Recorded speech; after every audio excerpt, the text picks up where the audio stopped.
What is going on, Misfit Nation? Welcome back to another episode of the Misfit Wrestling Podcast. I'm your host, Matt the Misfit. This is your Monday Night Raw review for August the 5th, 2024.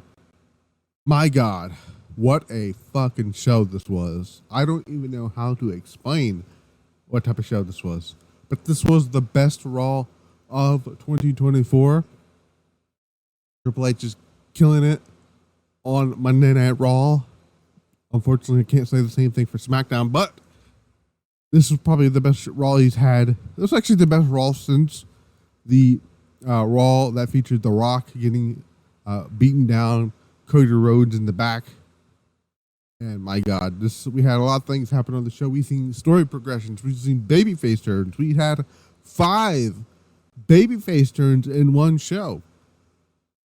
We have Gunther and his new challenger his first challenger set for the World Championship in Berlin. We found out that CM Punk still wants Drew McIntyre. Seth Rollins got his ass beat by Bronson Reed. Bronson Reed has something to do finally. Odyssey Jones was found. He made it official after he's been drafted for 2 years on Raw. Made his official main roster debut. We saw the in-ring debut of the Wyatt Sicks. Joe Gacy had his first match on Monday Night Raw. Dexter Lumis had his first match in over 2 years. Eric Rowan had his first match in over 4 years in WWE. This was incredible. The Judgment Day implodes. We'll talk about that and much, much more. Please hit the like button. Comment down below. Subscribe, youtube.com/@MrWrestlingPodcast. Follow the social media, Mr. Wrestling Pod on Instagram, and Pile Driver Pulse on Twitter.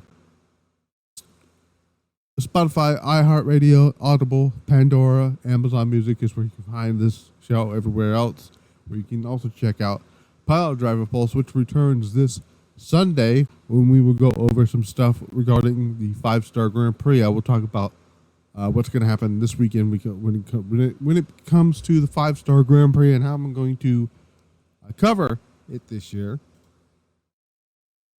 And I'll probably talk about that probably at the end of the show because I don't think I'm going to be able to talk about it on Friday. But I will tell you right now, I am going to cover night 1 of the 5-Star Grand Prix. That show, oh my God, that show is stacked.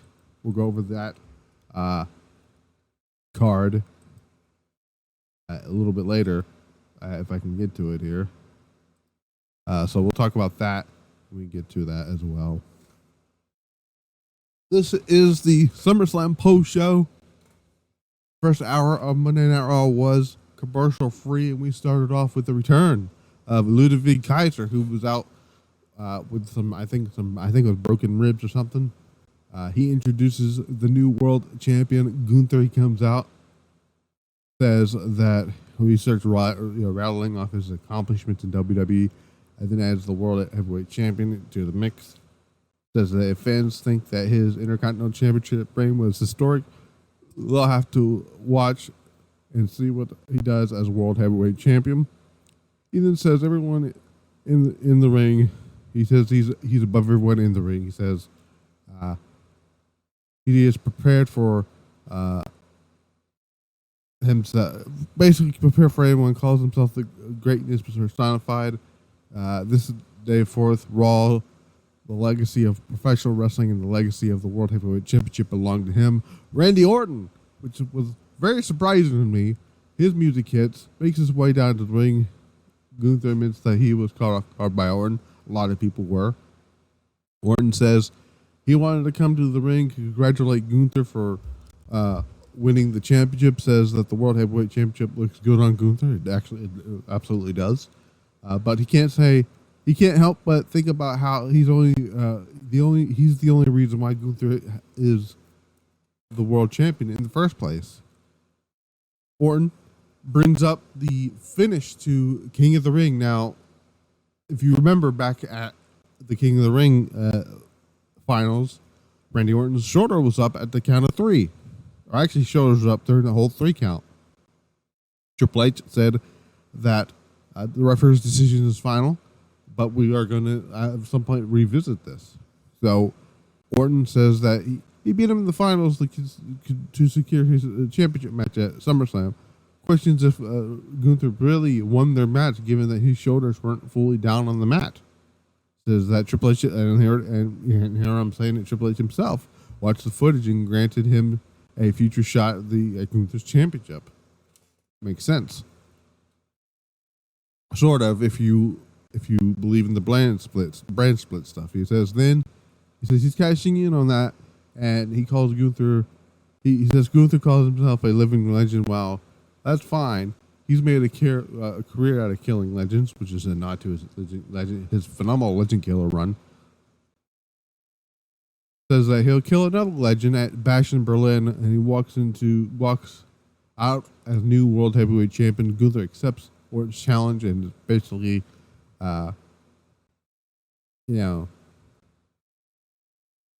confirmed. Gunther will defend the World Heavyweight Championship against Randy Orton. This is part 2. The first match was really, really good. Bash in Berlin for the world title. Gunther, at this point, would pull in Orton close, tells him that nothing catches him out of nowhere. Orton says he wants Gunther to see it when he hits an RKO. After that, by the way, great segment. I didn't see Randy Orton coming out, but it also kind of tells me they don't have a lot of challengers set for Gunther. That was kind of the problem I had with Gunther winning King of the Ring in the first place. Not winning the King of the Ring, him winning the championship at SummerSlam. And we've seen it a little bit later on with Damian Priest, and I'll explain that why in a little bit. First match of the night, Sheamus and Ludwig Kaiser had a really, really solid match here. The wrestling on the show is actually really good, believe it or not, here. So I'm not gonna spend too much time on this because we're going through a tropical storm Debbie right now, so I'm gonna be able to do some stuff here. So I do apologize if you might hear some weird things going on. So there's that. So I'm just going to skip through near the ending here. Sheamus gets Kaiser up for a Celtic Cross. Kaiser escapes. They keep going back and forth here. White noise for a pin. Kaiser kicks out. Sheamus locks into cloverleaf on Kaiser. Kaiser was able to get to the bottom rope. Kaiser then levels Sheamus with the clothesline goes to the pin. Sheamus kicks out. Near the end here, Sheamus lands the 10 beats of the Bondrin onto Kaiser. Into the top rope, hit the clothesline on the outside. Sheamus dumps Kaiser back in the ring, but Pete Dunne comes out of nowhere here to hit Sheamus with a shillelagh. Sheamus avoids it, delivers a jumping knee to Pete Dunne, walks into the ring to set up a step-up enziguri onto Kaiser. They get back to the ring. Kaiser goes for a pin. Sheamus kicks out, delivers a jumping knee, follows up with a bro kick for the win, and Sheamus picks up the win here. Again, good little match. This is basically was done to set up Pete Dunne to further the story with Pete Dunne and Sheamus. When their eventual one-on-one match happens, oh my God, it's gonna be ugly, and I can't wait. Damian Priest storms down to the ring. He wastes no time. He calls out Finn Balor to take the beating that's coming to him like a man. Balor doesn't show up. Priest asks when Balor went from a prince to a backstabbing coward. He says he's been on his own for most of his life until he found his way to Judgment Day, which is, I think he's talking about himself here. Oh, he is talking about himself here, excuse me. In third person, basically. He says that he's come to realize that his family has gotten a whole lot bigger with the WWE Universe. Says that he is enraged that Balor took the World Championship from him and his family. Says that Balor says when Balor suffers, he is responsible for his pain and calls him down to the ring. Balor gets on the Titantron, says Judgment Day was never supposed to have a leader until Priest won the World Championship. He says he almost became a title holder a year ago, but Priest ultimately cost him. Recalls Priest telling him to man up in the car after what happened. Then he did say he says he did just that a year later. Says he won't be fighting Priest, but JD McDonough will take his place. He says he'll wait until Priest feels safe and comfortable before he strikes in order to repeatedly stab Priest in the back. He says it won't be just him. We see Dominic Mysterio, Liv Morgan, Carlito, and McDonough show up behind him. Basically said it will be all of us. Priest storms up the ramp to look for the Judgment Day. To me, I still think this program should use the World Heavyweight Championship. Priest gives a valid reason why he wants to go after Finn Balor. Finn Balor cost him the championship. But why did Finn Balor cost Priest the championship? If Balor wants the title, he should have just let Balor keep the championship. Or not Balor, Priest keep the championship. But, what do I know? Liv Morgan is now a member of the Judgment Day. They're all in on this whole thing here. Like, Rhea Ripley and Damian Priest are going to kill these people. There's probably going to be like we might get a mixed tag match. I'll talk about that a little bit later. Why I think we're going to get a mixed tag match at possibly Bash in Berlin. We'll see. But that's where it seems like it's heading for the first part until we might get something at Bad Blood as well. Adam Pearce is on the phone talking to somebody.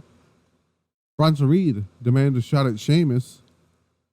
Pearce declines and Reed vows to take care of things himself. He's going to, we'll talk about that in a little bit here. We got Shayna Baszler and Lyra Valkyria. This match was all right. Sonya Deville, Zoe Stark, and Shayna Baszler start beating up Lyra Valkyria, which causes the disqualification, so Lyra gets the win here. IYO SKY, Kairi Sane, and Dakota Kai come out as baby faces. We got a really good reaction, by the way. They came out to save Lyra Valkyria, beating them up here, and they run off this new faction that nobody really gives a shit about. I like Sonya Deville. I like Shayna Baszler. I tolerate Zoe Stark. But no one gave a shit. No one cared. Which is unfortunate when it comes to the match that we found that had happened a little bit later on. Lyra, nope, not her either. Ivy Nile. I was trying to say Lyra and Nia at the same time, and while looking at Ivy Nile, it didn't come off across what. Anyways, so she was talking to her brother. Maxine Dupree walks in, asks where Nia has. I did it again. Ivy has been, while Dupree answers, or Ivy answers. Gable walks in and tells Dupree that herself, Akira Tozawa, and Otis can keep the Alpha Academy name because he's done with them. Ivy leaves with Gable, which is going to set up the stuff with the Wyatts a little bit later on in the main event here. CM Punk comes out all smiles from ear to ear following his defeat at SummerSlam when he lost to Drew McIntyre. Punk points out the fact that he's smiling, says that despite losing at SummerSlam, it was never guaranteed for him due to his torn tricep, as him being in the ring tonight and appeared on tonight's show. He says that he gets back up every time he's knocked down. He says there are some people in WWE that hate him for not staying down. While doctors told him that he will be out for 9 months, he did in 5. He addresses Drew McIntyre and says everything he's put him through. He says SummerSlam was just the start. His journey to WrestleMania 41 in Las Vegas started on Saturday, then questioned where he would be without the fans. He says the fans deserve less of him talking, more of him fighting, depending on who you ask. He says despite McIntyre vowing to put him in the ground, he's still standing. So he's calling out. So he wants another match with Drew McIntyre. Seth Rollins music hits. He's not him normal stuff. He's just moody, walking down to the ring looking like a cowboy, taking his jacket off. Tells Punk like him. He's also in a good mood. He says after 10 years, after 10 years, it's finally time for him to put Punk in the dirt. Rollins looks to get in the ring, and Rollins is like, "Are you just gonna let me get in the ring?" Punk's like, I'm not the one who's dressed like a cowboy, but I'll be your huckleberry. So let's fight. McIntyre is in the crowd here. He asks, "What's with all the negativity? Because tonight is a night of celebration with his SummerSlam win." He's earned Punk's undivided attention. Says that he shocked both him and the world on Saturday when he proved that he still has it. He said Punk is no longer the best in the world because now he is. Then says Rollins and Punk should be staring at him rather than each other. Drew holds up that damn bracelet again, leading Punk to then jump the barricade going after Drew McIntyre. McIntyre retreats, but Punk follows him. Before I go into the Rollins thing, I'm going to lead that into the same thing here. So, Jackie Redmond is with Adam Pearce. Pearce gives an update on Rollins because, all that stuff that happened there. He's at a local medical facility or whatever. But it becomes distracted because Punk is looking for McIntyre, and Pearce tells Punk that McIntyre's been personally escorted out of the arena, and Punk says, "I just want to talk with him." So, when do we get the rematch? Probably something at Bash in Berlin, I would assume. That should be. Back to the Seth Rollins thing. So, Rollins, who is not paying attention here, gets blindsided with all the stuff that's going on with Punk and McIntyre. Rollins is blindsided by Bronson Reed, who earlier in the night, if you remember, said that he was going to make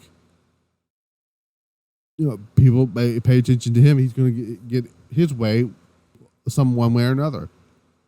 So he hits a Death Valley driver onto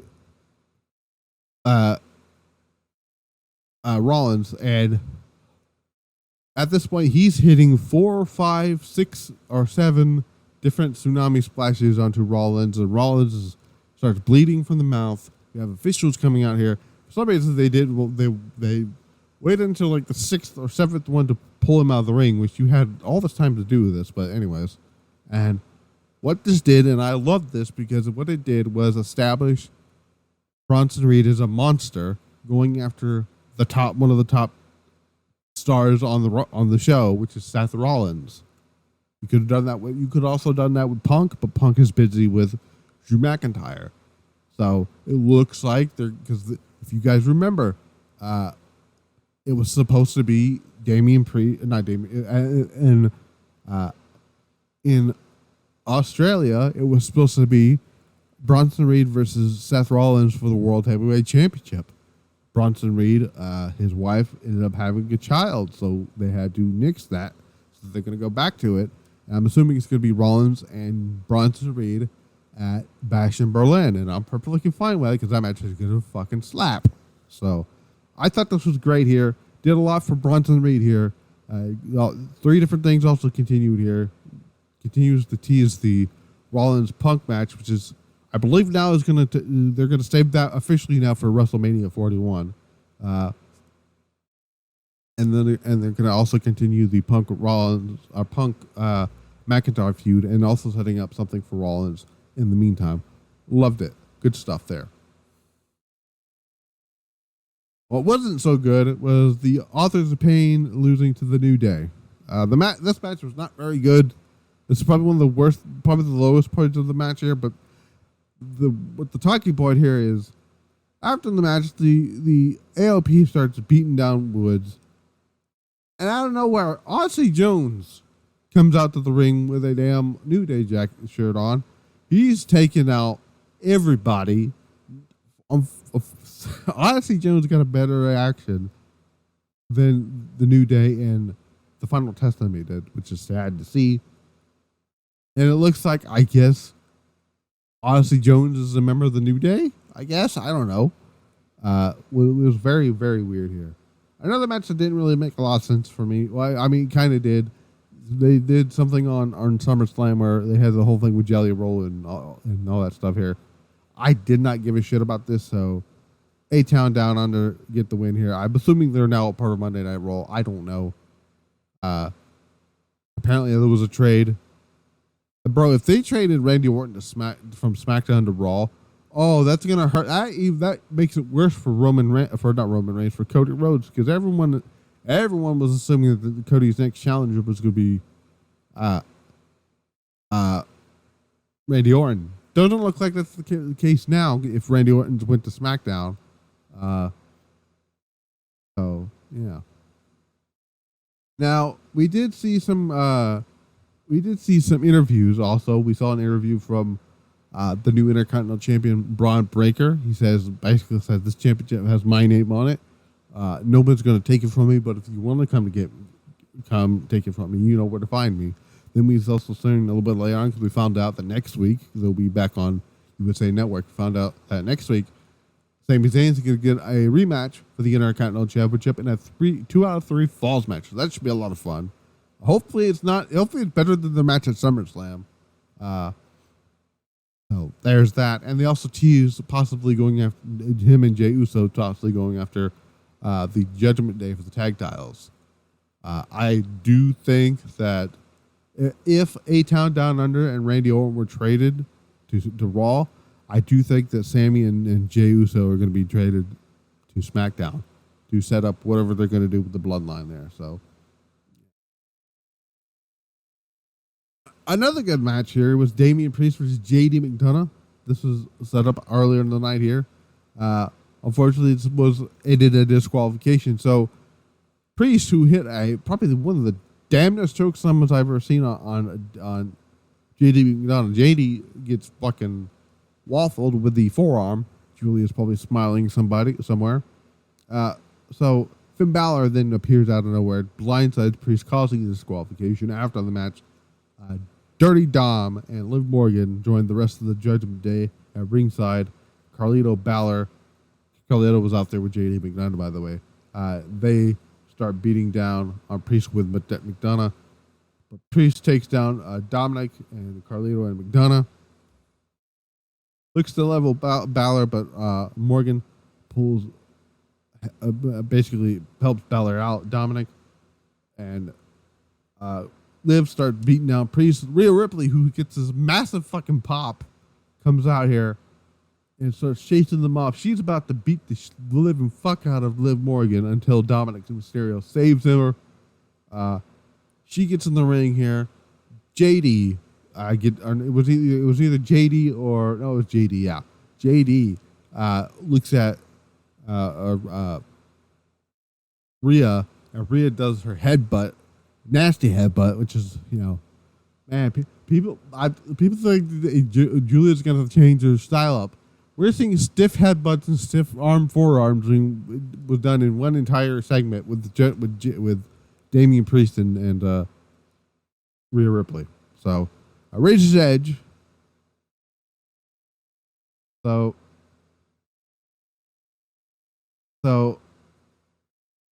I guess they were trying to do some type of Razor's Edge. So Priest then hits himself to heaven onto McDonough.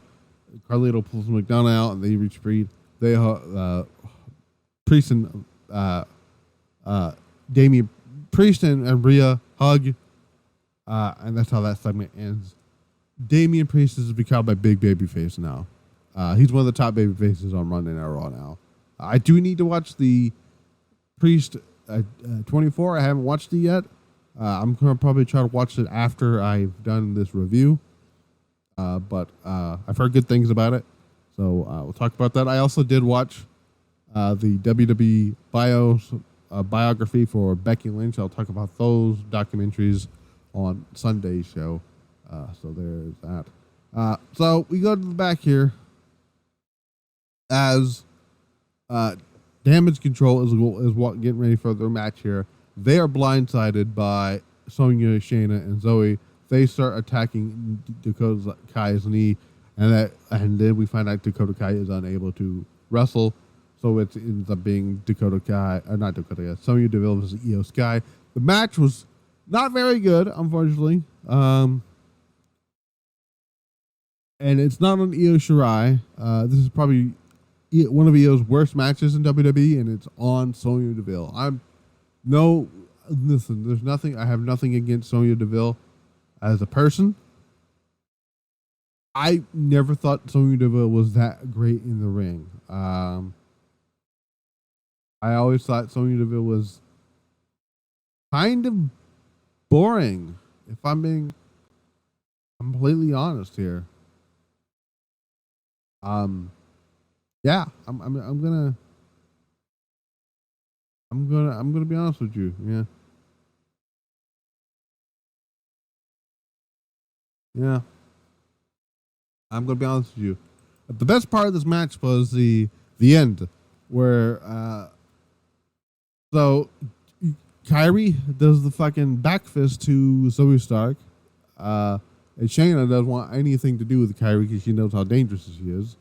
Shayna and Sonya is on one side of the ring. Zoe is on the other side. Kyrie stands up on top of the fucking thing that they did. IYO joins her, and the Sky Pirates fly in the sky with a beautiful insane elbow from Kyrie onto Zoe and a moonsault to the outside on the other side with Sonya and Shayna. Sonya gets thrown back in the ring over the moonsault. 1, 2, 3. Clean win, by the way, for IYO SKY, as it should be. And we find out next week that the winners, the Sky Pirates, are going to have their first main roster match as a tag team. They're going to be taking on Sonya Deville and thank God it's not Sonya Deville. Shayna Baszler and Zoe Stark. I believe it's a number one contenders match for the women's tag team titles. I would love for IYO and Kyrie to get the win there, and then we get Sky Pirates versus the Unholy Union, which should be very good. We'll see. So there's that. Michael Cole provides an update on Seth Rollins. He says he got eternal bleeding from the scan X-rays and all that stuff here. So there's that. Now we get into the juicy stuff here. So earlier in the night, we found they had a videotape, a package for the Wyatts when it came to. They showed it was like 11 years ago in Baltimore. The Wyatt family debuted on the main roster. They were doing all that stuff here. They also showed a VHS tape of Joe Gacy. Talking about the Man of the Woods, which is a Bray Wyatt reference, which I think is pretty cool here. And then we got, what they're going to call themselves American Made. Chad Gable and the Creed brothers. They took on the Wyatt Sicks with Uncle Howdy and Nikki Cross at ringside. Oh my God, let's talk up this entrance here for a second, as I get me a sip of water here. This entrance, I loved it. I wasn't sure what type of music they were going to use, but I'm actually glad they went with the full Shattered song. They had the lantern in the rocking chair. They brought out the old Bray Wyatt rocking chair. And if that doesn't tell you right then and there, the sixth member of the Wyatt Sicks is the spirit of Bray Wyatt. That's what I got out of that. They come out here. Howdy grabs the lantern. Rowan grabs the chair like he did when he was a part of the original Wyatts. They get down to the ring here. We see Nikki Cross sit in front of the rocking chair in front of Bo Dallas, Uncle Howdy. They did the thing there. The other three took their masks off. The crowd loses their shit. They're chanting, "This is awesome" before it even happens. And these three, and everyone was worried about, and then the bell rings. The bell rang and they delivered. I mean, mission accomplished. This works in the ring too.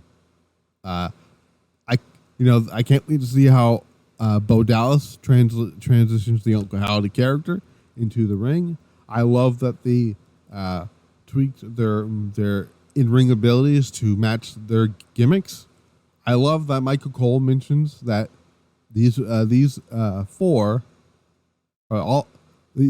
individuals, God rest his soul, but Rowan, Gacy, Loomis, and Nikki all believe that they are these characters, which is something I don't think a lot of people thought that they would thought of. He says that Joe Gacy thinks he's Huskus the Pig Boy. Loomis thinks he's Mercy the Buzzard. He calls Nikki Cross Abby the Witch, and he also said Nikki Cross multiple times as well. I want to make mention Joe Gacy slimmed down a lot, which I noticed the second time around. Loomis looks fantastic. I love this new look. I said, where the fuck was this next to Loomis when Loomis was doing that stalker gimmick earlier in his run? This dude was doing fucking sentons off the top rope, fucking frog splashes, and goddamn some other shit. I didn't see any of this with Loomis as, the stalker dude. But yeah, no, this is great. So Gacy at one point delivers a shoulder breaker. Delivers a shoulder to Gable's midsection. They start tagging in here. I loved the Tajiri springboard off of Irish whip, but instead of doing the back elbows, he then turns around and does a beautiful clothesline to Joe Gacy here. There was a point where there was a tribute to Brody Lee by Rowan, who did the yeah, and then did the over the top senton that Brody used to do. Good stuff here. So Gacy's been sitting out in the ring here. Meanwhile, Nikki Cross is looking fucking terrifying. I like that he was sitting crisscross in front of Howdy the entire match, which I thought was pretty cool. So the Creeds are trying to beat up on Gacy on the outside here. Fucking Dexter Loomis gets on the top rope and does a fucking senton off the top rope to the floor onto Brutus and Julius. They stare into the eyes of Chad Gable, who at that point the Creeds try to attack from behind. They get double Uranagi onto the announce table, and then Chad Gable runs into Eric Rowan, who does the claw choke slam. Then Gacy tags in himself, who then tags in Loomis. They do the double team, the double pop-up powerbomb, not the double pop-up, the assisted pop-up powerbomb onto Chad Gable. Loomis then goes to the top rope, does a big ass splash with an assist from Eric Rowan, gets the 1, 2, 3, and the Wyatt Sicks get a massive win and a very good in-ring debut here. And I love the line from Michael Cole, where Michael Cole had said, If I can find it. Michael Cole had said, okay, let me see if I can find the light. Okay, so Michael Cole said, I can guarantee you Bray Wyatt is looking down, proud of what was accomplished here tonight. That was beautifully done here. I loved what they did here. This is great. Phenomenal stuff. One of the best Raws of the year. This was great. This was great shit. Can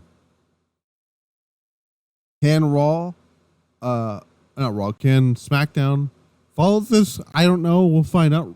Roman Reigns is going to be on the show. That was advertised. He will be on SmackDown. What's next for Cody Rhodes? We're going to find that out and all that stuff here. Some news. It is actually WWE news here. That the Lucha Bros report from wrestling purist Ibu. He says that that Lucha Brothers are expected to leave AEW and sign with WWE. Says, quote, Lucha Brothers are not expected to renew their contracts when they expire, as Rey Fenix and Penta El Zero Miedo's next destination. There is an overwhelming belief within AEW that the two luchadors are AEW bound. Ibu broke this news on their post SummerSlam live stream, and including details about the Lucha Brothers and immediate plans, especially in regards to the upcoming AEW pay-per-view All In. Lucha Brothers were slated for a 6-man tag match with fellow Death Triangle member Pac. They were supposed to take on the Pageantry, which is Christian, Luchasaurus, and Nick Wayne for the trios titles. That was scrapped. However, like I said, according to Wrestle Purist, that plan has since been scrapped following the news of the Lucha Brothers' intentions to leave the company. The plan now is reportedly to run a triple threat trios match involving the Pageantry, the Bang Bang Gang, and House of Black. This has yet to be officially announced in an official capacity, but the three teams have been feuding on AEW programming.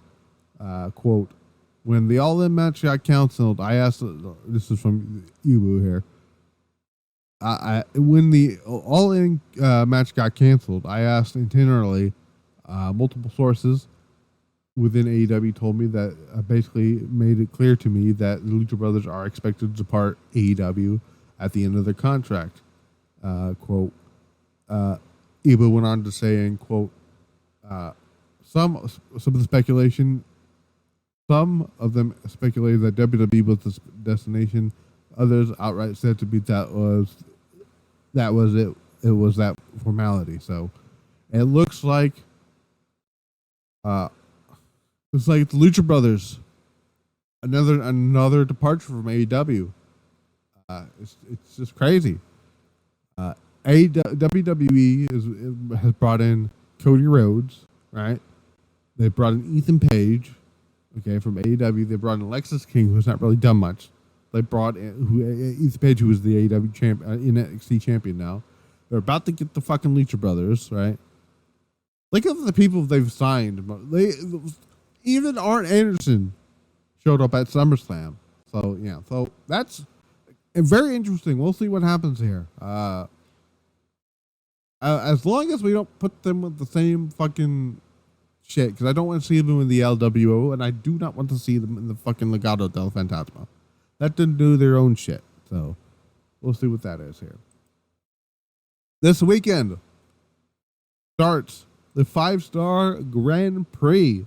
Kicks off the which ends on August the 31st. You have a big card stacked for this entire show here, as my good buddy Scott E. Wrestling, who does the stuff for the Joshi side of things here, has said that STARDOM announces the complete card for Saturday's opening round for the 2024 5-star Grand Prix. Here are the matches for the A-star matches. We got Red Star matches for the A block matches with Red Stars. We have Natsupoi versus former.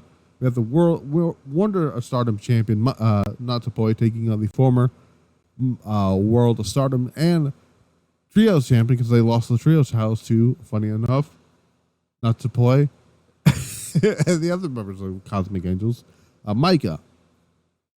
Red Stars A. We have Red Stars A block Hazuki versus Manami. That should be interesting here. Hate members going at it here. We have Konami and versus Uraka. Uraka obviously is taking the spot of Natsukotoro, who won the World of Stardom Championship. She decided to take off out of the tournament because, like, why does the world champion need to be in the tournament, right? Which is totally understandable. By the way, I think Micah gets the win over Natsupoi. Hatsuki gets the win over Manami. Konami is going to get the win over Roka. We got Red Stars B block match. Mayu Iwatani versus Tam Nakano. I'm going to go with Mayu Iwatani on that one here. Though I can see Tam getting the win here, just get that eventual match with Mayu Iwatani there. A match I'm very looking forward to. Red Stars B block match. Azumi, former member of Queen's Quest, now a member of Neo Genesis, going to be taking on one half of the Goddess of Stardom Tag Team Champions, Momo Watanabe, who, interestingly enough, Momo Watanabe and Sai Kamatani, who looks very good, by the way, in her new heel outfit character. They refuse the answer to the one question they keep getting asked. What did Momo say to Saya, and did Saya and whatever Momo say have any input on Saya joining the group of hate? Now, why would they say that stuff? Why would they choose to actively ignore that? Huh? Just saying.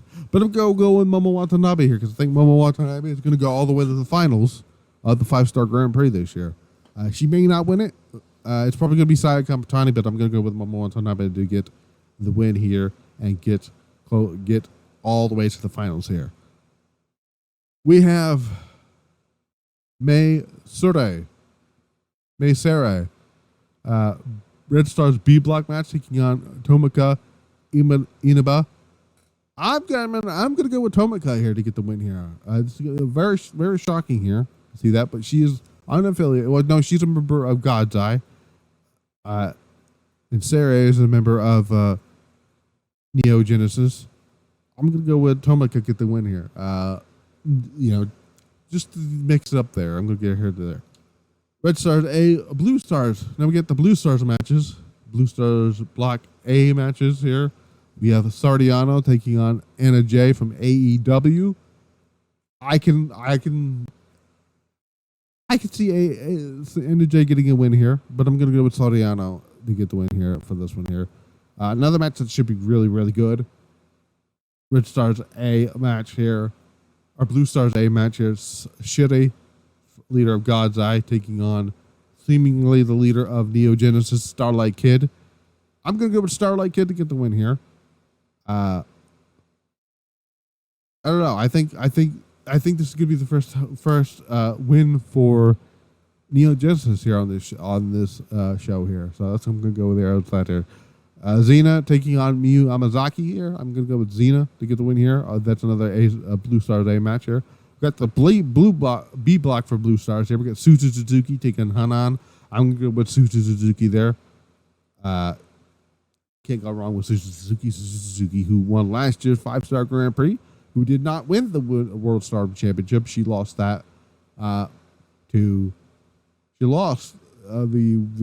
chance to win the championship when she lost to Micah, who in the match to crown the new world champion after Tam Nakano had to vacate it there. Risa Sere is going to take on Saya Kamatani. I think Saya Kamatani has to win this one. Otherwise, you've turned her heel, and then she loses one of her first big matches here. Kind of would be stupid here. The Saya Kamatani is going to get the win here. And I think Sakakashima is going to surprise people and somehow get the surprise win on Rina Yamagami here. And those are the the first round tournament matches there. Then we have some tag matches here. We have Yuna Mizori, Waka Tsukiyama, Aya Sakurai, and Sakura, and Sayaka Kurara. They're going to be taking on the World Stardom champion, Natsuko Toro, the other half of the Goddess of Stardom champions, Tekla, the future of Stardom, and one half of the New Blood Tag Team champions, Rina and Fukuji Death of Hate. I'm going to go with Hate to get the win there. There's no fucking way that they're going to have the Hate lose on this. They're not going to have Hate lose the fucking Waka Tsukiyama. Come on now. Momokogo, Saya Ida, and Koguma will take on Lady C, Hina, and Rina. Lady C, obviously, Lady C and Hina are part of God's Eye. Rina is Rayon. I said Rina. I'm sorry, Rayon. I don't think is part of any faction, but I'm gonna go with Lady C and Hina to get the win there. So there's that. So there is that. Utami Hayashishita returns tonight for her show because we're in the middle of Julia's farewell tour for Japan here. Utami Hayashishita tells Tokyo Sports after being sick, he felt the need to return ASAP with Julia leaving on August the 19th for WWE. She said she was in the hospital for 5 days. She had a horrible disease that, it's a stomach type of disease. It's fucking terrible. I mean, I haven't had this stuff. I kind of felt something similar to this, but the Red Queen noted that the next time she gets the chance to face Julia, they want the match to happen in the big arena. Notably, Utami is not facing Julia in her countdown tour. They've never faced a one-on-one. She hopes that she can prove that Marigold is in good hands with her leading the way. I think Marigold's going to be fine without Julia. When you got somebody like the legend known as Utami Hayashishita doing some stuff for that. Starlight Kid seen helping out with backstage stuff for I believe for the show and most recent show. I believe also Azumi was helping out as well. So yeah. So other than that, I don't know if I have anything else to talk about here. Yeah, I don't think I have anything else to talk about here. I think that's all I have to talk about. We have the Great American Bash coming up. NXT's Great American Bash, that is tomorrow. I will not be covering the show. I might cover the show if something interesting happens. Let's see. Let's look at the card for tomorrow's show. So tomorrow's show we have Rin Sinclair who's going to take on Kendall Gray. We also have Joe Coffey who's going to take on Joe Hendry. That should be good. I think Joe Hendry is going to get the win here. We have Axiom and Nathan Frazier taking on the Rascals, Wesley and Zachary Wentz, the NXT Tag Team Champions. I think the Rascals are going to win the NXT tag titles. Trick Williams is going to take on the Bruiserweight Pete Dunne. I think Trick Williams I think Pete Dunne's going to get the win there. Kalani Jordan will take on Tatum Paxley. Kalani Jordan is going to retain her NXT North American champion because I think they're going to be setting up Kalani Jordan to defend the championship at No Mercy against Stephanie Kidder. And then Ethan Page is going to defend the NXT championship against Aura Minson. I don't think Ethan Page is going to lose that championship anytime soon. But I do think that we're going to see something possibly for Julia. And I mentioned this on Twitter the other day. I think you don't need, because Julia realistically does not have to be on the show to be on the show if she, if this makes sense, like she doesn't have to be on the show just to be on the show, if that makes sense, right? I don't know if that makes sense. I guess it makes, like, she doesn't have to be on the show to actually build a match for what the fuck is that show that's coming up? No Mercy, right? NXT. It wouldn't be the first time that WWE did this with somebody in NXT. When Nakamura came over from New Japan, Nakamura did the video screen thing saying, Sami Zayn NXT, I'll see you in Dallas, to set up the incredible debut match with Nakamura and Sami Zayn. Nakamura was not there for that entire build. They saved Nakamura's debut, like Nakamura's first appearance, for TakeOver. Of course, we've seen Julia on NXT shows, on an NXT show, because she was at Stand and Deliver. Jushin Thunder Liger, when they brought in Jushin Liger, he had the video thing. They did the video package, and then we found out Jushin Liger was going to come in, had that one match with Tyler Breeze. Jushin Liger not once appeared on television to build towards the match, and the match was great. Mickie James, I don't think Mickie James showed up once in NXT for her build for Asuka. I can look, but I don't think so. Let me look here. Yeah, no, she didn't appear once on the build for her match for Asuka, and that match was for the NXT Women's Championship.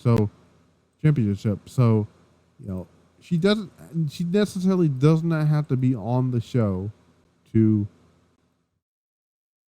build a program for Roxanne Perez. I do think it's going to be Roxanne Perez versus Julia at NXT No Mercy. So, yeah. So there is that. Yeah, so other than that, I don't have really anything else to talk about here. Yeah, nothing else. Roman Reigns is going to be back on SmackDown. It's going to be his first SmackDown show since the Go Home show for WrestleMania. So, yeah, I think we're going to find out what's next for Cody Rhodes in the WWE Championship. Who got traded, and other stuff here. So, yeah. Until then, so that's about it. I've been Matt the Misfit. This has been the Misfit Wrestling Podcast. Until then, I will see you guys back here for SmackDown. But if something happens on NXT tomorrow, I may come on and talk about NXT, and make maybe a quick review for that show. We'll find out. But until then, I've been Matt the Misfit. This has been the Misfit Wrestling Podcast. Until then, we're out.